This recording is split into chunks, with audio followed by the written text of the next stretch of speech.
Let's improve English. Hello everyone, welcome to let's improve English. Friends, इस video से भी आपको काफ़ी कुछ मिलने वाला है।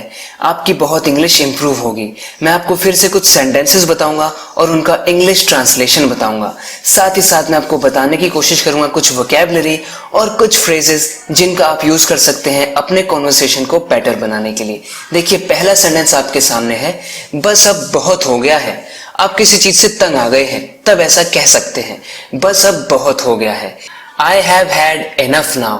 I have had enough now. तो ये यहाँ पर जो आप देख रहे हैं have had enough, ये एक्चुअली में एक फ्रेज है जिसका यूज इस तरीके से होता है। It is used to say you are tired or angry about a situation and want it to stop. आप किसी चीज से बहुत ज्यादा थक चुके हैं, एकदम बोर हो चुके हैं, परेशान हो चुके हैं, इसका मतलब you have had enough. I have had enough now. अब बहुत हो गया है, बहुत मैंने सह लिया है, इसका कुछ ऐसा मतलब है। देखिए एक और example, I've had enough of getting scolded now. यानी अब बहुत डांट खा ली है मैंने, बहुत डांट सुन ली है मैंने, अब डांट सुन सुन के मैं थक गया हूँ। I've had enough of getting scolded now. I've had enough of this job. मैं इस जॉब से पक गया हूँ। I've had enough of this job. Now friends, I hope you have understood this phrase very well and you will be able to use this in your conversation very easily. Friends, इस channel को subscribe जरूर करना अगर आपको video बहुत ही अच्छी लग रही है तो, ताकि इस तरह की वीडियोस आपको फ्यूचर में भी मिलती रहे और आपकी इंग्लिश इंप्रूव होती रहे।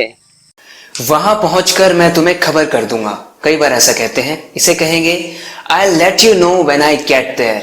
तो I will tell you की जगह पर आप बोल सकते हैं I will let you know.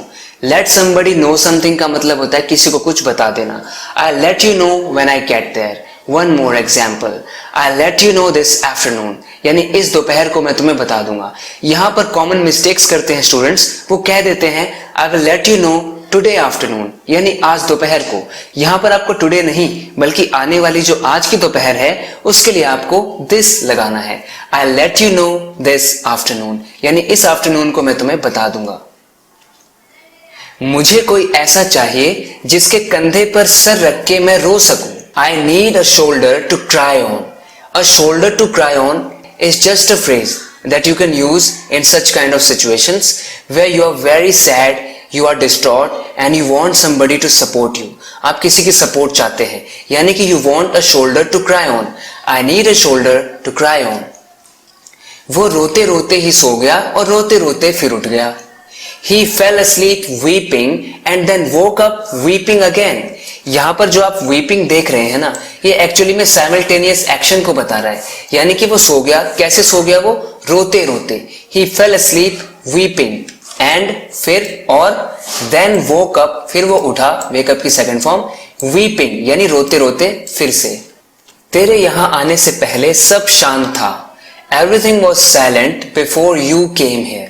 Everything was silent, यानी कि सब कुछ साइलेंट था। Before you came, तुम्हारे आने से पहले यहाँ पर। तुम मच्छर अंदर ला रहे हो। कई बार लोग ऐसा करते हैं, बार बार घर का दरवाजा खोल देते हैं और फिर हम कहते हैं तुम मच्छर अंदर ला रहे हो। You are letting the mosquitoes in. You are letting the mosquitoes in. तुम मच्छरों को अंदर ला रहे हो। Stop doing it. घर में अंदर बाहर जाना बंद करो।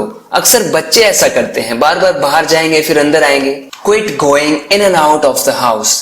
क्विट, यहाँ पर आप क्विट की जगह पर स्टॉप भी बोल सकते हैं कि ऐसा करना बंद करो। क्विट का भी मतलब होता है किसी चीज को करना बंद कर देना, तो इसलिए हमने क्विट का यूज किया। Quit going in and out यानी अंदर बाहर ऑफ द हाउस, घर के जाना बंद करो। तुम तो मामला और खराब कर दोगे। You will make things verse. To make things worse means to make things worse. Simply चीजों को और ज्यादा खराब कर देना। शायद आप जानते होंगे कि वर्स बैड की कंपैरेटिव डिग्री होती है। बैड, वर्स, वर्स्ट, यानी कि वर्स का मतलब होता है बुरे से भी बुरा। You will make things worse, यानी चीजें पहले से ही खराब हैं, तुम उन्हें और खराब कर दोगे। There is one more way to say this. You will make the matter worse. आप matter का यूज कर सकते हैं यहाँ पर। You will make the matter worse, यानी कि तुम तो मामले को और भी ज्यादा बिगाड़ दोगे। एक पल के लिए तो मुझे बुरा लगा। I felt bad for a moment. And friends, it is very important, it is very essential to understand the pattern of each and every sentence so that when you need, you can make your own sentences and express yourself better. तुम उसके कान में क्या फुसफुसा रहे थे? What were you whispering in his ear? Whispering is a simple word है जो कि मैं आपको बताना चाहता हूं। इसका मतलब फुसफुसाना, कुछ धीरे धीरे से बोलना।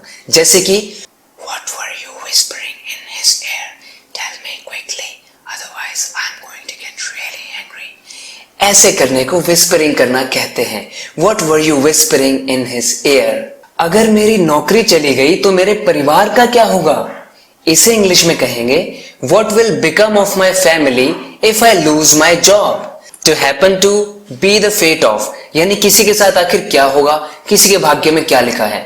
What will become of my family? मेरे परिवार का क्या होगा if I lose my job? अगर मेरी जॉब चली जाए तो। ये एक कंडीशनल सेंटेंस है, इसलिए lose की फर्स्ट फॉर्म आई है प्रेजेंट इंडेफिनिट में। अगला इसका एग्जाम्पल देखिए, मेरी गैर मौजूदगी में मेरे भाई का क्या होगा। जैसे कि मैं भाई का बहुत ख्याल रखता हूं, अगर मैं नहीं हुआ तो उसका क्या होगा। What will become of my brother during my absence? Absence का मतलब गैर मौजूदगी, मेरी अनुपस्थिति। What will become of my brother during my absence? वो देना क्या कहते हैं उसे। कई बार ऐसे बोलते हैं ना, हमें चीज का नाम ही नहीं याद रहता कि हम एक्चुअली में क्या मांग रहे हैं, तो हम बस ऐसे कह देते हैं। वो देना क्या कहते हैं उसे, इसे कहेंगे hand me that, what do you call it?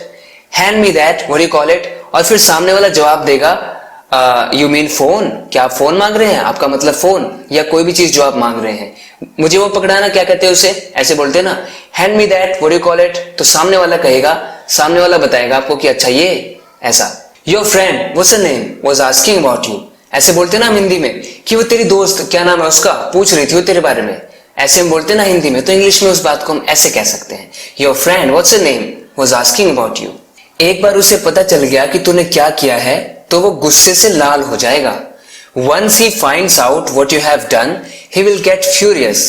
यहां पर गुस्से से लाल हो जाने के लिए आप ऐसे भी कह सकते हैं he will turn red with anger, या फिर furious का मतलब होता है बहुत ज्यादा गुस्से में अगर कोई है तो उसे हम furious कहते हैं, तो आप furious का भी यूज कर सकते हैं।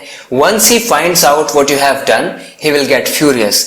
एक बार उसे पता चल गया कि तूने क्या किया है, उसे बहुत गुस्सा आ जाएगा। सो फ्रेंड्स, आशा करता हूं कि आपको ये वीडियो पसंद आई होगी, आपको कुछ ना कुछ इस वीडियो से जरूर सीखने के लिए मिला होगा। इस तरीके से वीडियोस को देखते रहने के लिए और अपनी इंग्लिश को इंप्रूव करते रहने के लिए लेट्स इंप्रूव इंग्लिश को सब्सक्राइब जरूर करना अगर आपने अभी तक नहीं किया है तो। ओके फ्रेंड्स, बात करते हैं नेक्स्ट वीडियो लेसन में, तब तक के लिए take care and bye bye.